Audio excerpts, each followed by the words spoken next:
Всем привет, меня зовут Эдуард Кичигин. Сегодня покажу, как работает скетчинг вместе с 3D, вместе с программами, в которых я работаю, проектирую, и это может быть весело.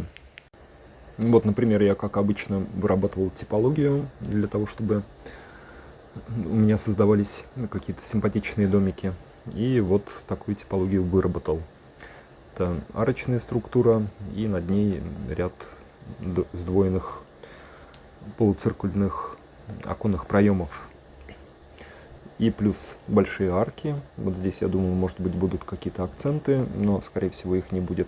И вот вид сбоку. Почему такая форма? Потому что она наложена ограничениями по тому рисунку фундамента, который я получил. Я рисую в рамках этого рисунка фундамента, который у меня есть.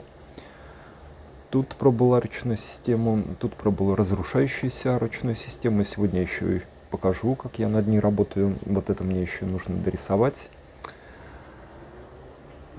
Такую структуру: вид сверху, вид сбоку, вид фронт. И что же это такое-то в реальности, ну, в такой виртуальной реальности, компьютерной модели? Вот такие структуры и вот такие. Сейчас с ними работаю.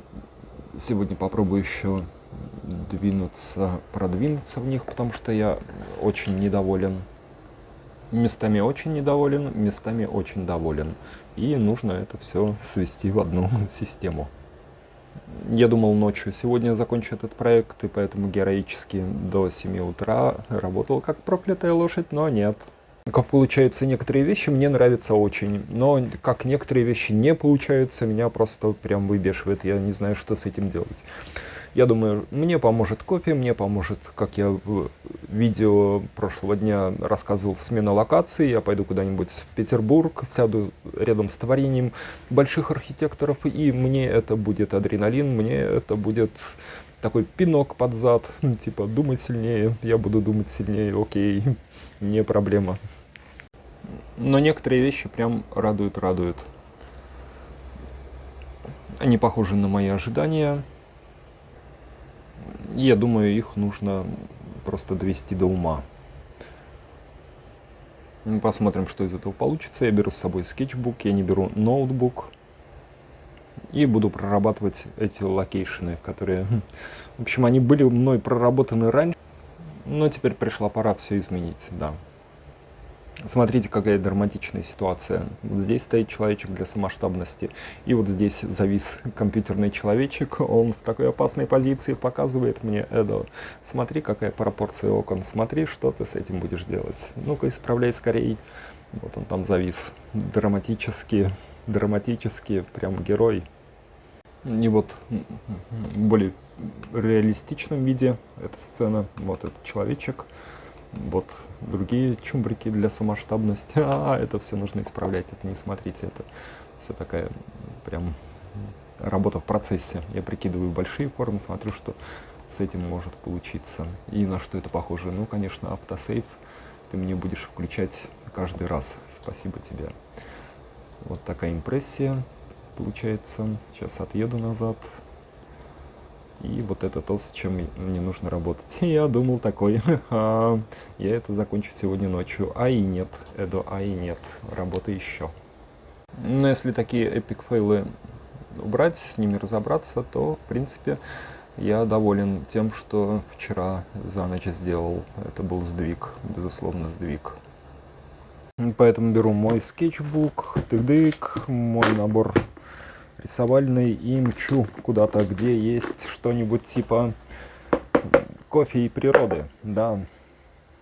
А ноутбук пока отдыхает. Я засел в дико симпатичном месте. Это пруд и парк. Сидишь такой, думаешь про большие штуки. Голубь мне товарищ. И я тут разложился вот так, и вот так, и вот так. А позади моноколесо, как всегда со мной. Действительно невероятно освежает мысли, когда сидишь вот так вот, и перед тобой пруд, и вокруг тебя природа, и с тобой скетчбук, и с тобой умняк серьезный, очень помогает. И сидишь, как будто бы у головы нет потолка. Ты сидишь без потолка, и у твоей головы, у мыслей нету потолка. Это прекрасно. И с теми идеями, которые я прорабатывал, например, вчера и ночью, пришла интересная интерпретация, потому что я сижу и залипаю вот в эту книгу про больших монстров. Как раз у меня открыта страничка с Кваренги. Он делал такую штуку, проект Колоннады Анничкова дворца. И вот тоже такой же момент, и вот такой же момент. А я радостно сижу и думаю, что мне делать вот с этой структурой, которую вы видели в 3D в довольно грубом варианте. И немножко интерпретируется. И там есть арочная система, которая приходит... здесь у меня не нарисовано. Но ладно, например. Я подумал, что я могу миксировать вот эту арочную систему с системой колонн, как у Кваренги. У меня намного более простые формы, потому что это оптимизировано под... фокус, ловись! Оптимизировано под такой современный стиль, без истории с декором. Но я подумал, может быть, вот это вот фрагменты между домиками я могу выполнить вот в таком стиле. Это любопытно. Это один момент, я его нашел, он очень удачный, нужно его срочно нести в модель. Я думаю, если я декомпозирую эту прекрасную историю, которая вон там, до моих задач и возможностей, потребностей, то будет неплохо. Во всяком случае, я прям вот сижу, у меня мозг обновился, зарядился, и по-новому вижу мой проект. То есть я не зависаю, не затухаю, не запариваюсь в проекте, меняю локацию и на правильную локацию, удачную локацию. И снова мозг работает интенсивно. Это очень хороший лайфхак, мне кажется. И тоже для одного из фрагментов этого проекта нашел интересную идею. Там небольшой холм, и с него спуск. И вот здесь, я потом, может быть, расскажу подробней. В общем, когда я вылез из-за компа и начал думать в другом месте, то идея пришла очень быстро. То, с чем я затухал, запаривался, решилось довольно быстро. Это система внутренняя, вот она, вокруг памятника. И это как сказать, как ротонда, только половина. Вот это большая часть декомпозированная идея ротонды с большими акцентами. Как будто бы это пространство храма. Вот это место, там, такие святые места. Я не могу особо рассказывать про этот проект, но, в общем, вот. И пейзаж вокруг, это как будто бы пространство храма, такой округлой формы. Или шестиугольный, или восьмиугольный. И вот здесь это остатки, как будто бы природа пришла, архитектура ушла, и что-то от этого момента осталось. Вот это, рядом с акцентами, я еще не знаю, это, может быть, будут скульптуры, может быть, будут какие-то интенсивные элементы. Вот здесь вот эта вот структура. Сначала круглая, потом, может быть, как вот здесь, только мини-формат. В проекте повторяются решения. Это у меня еще не... Я, немножко перегрелся, поэтому я не буду проговаривать вот эту вот историю, потому что я, наверное, удивляю людей своим косноязычием.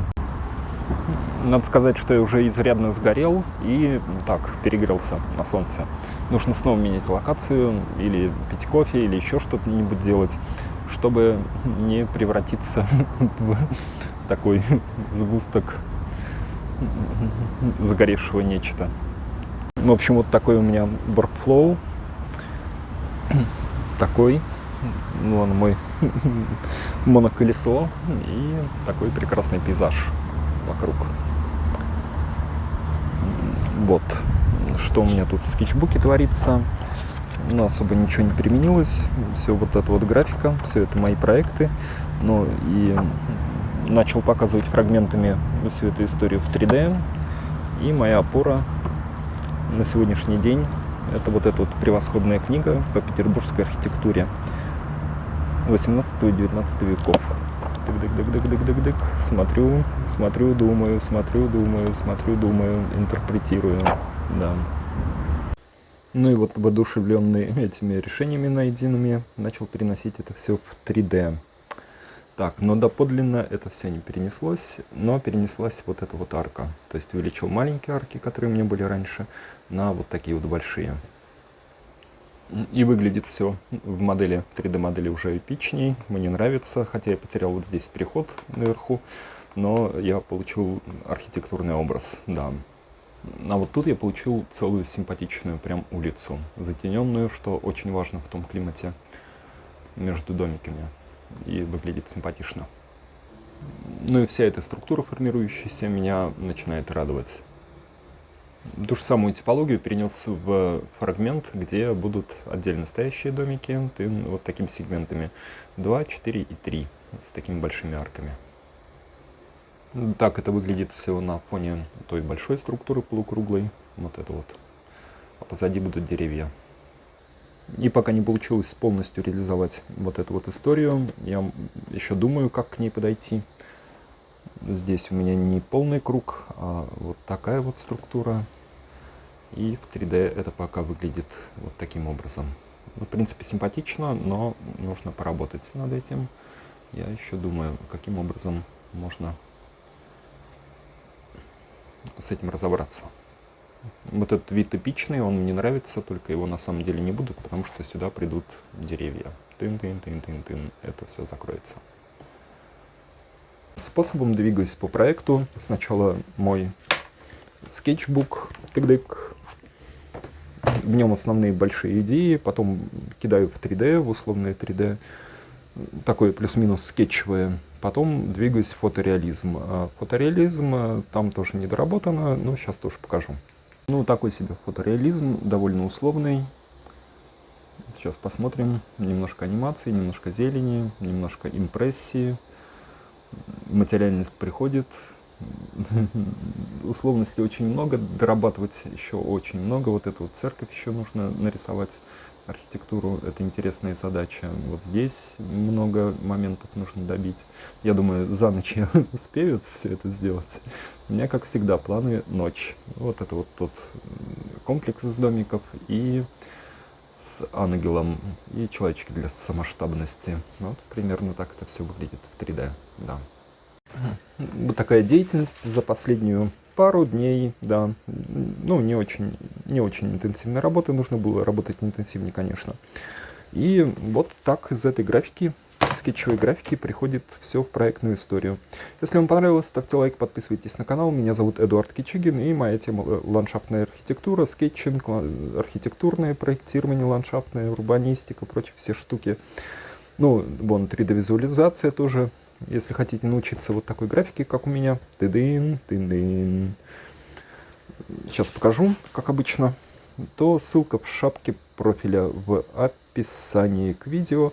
И там мой сервис Boosty, можно подписаться. И месячная плата 400 рублей всего за мою информацию. Да, в общем, вот. Поэтому подписывайтесь, изучайте скетчинг и рисуйте быстро и круто. Вот такие вот тоже, например, вот парадная графика. Вот тоже проект один текущий. Вот такая скетчевая графика. Все это рассказываю в моем сервисе Boosty подробно. А бесплатные уроки по ссылке в описании. Там много бесплатных уроков. Всем чао-чао, хорошего дня.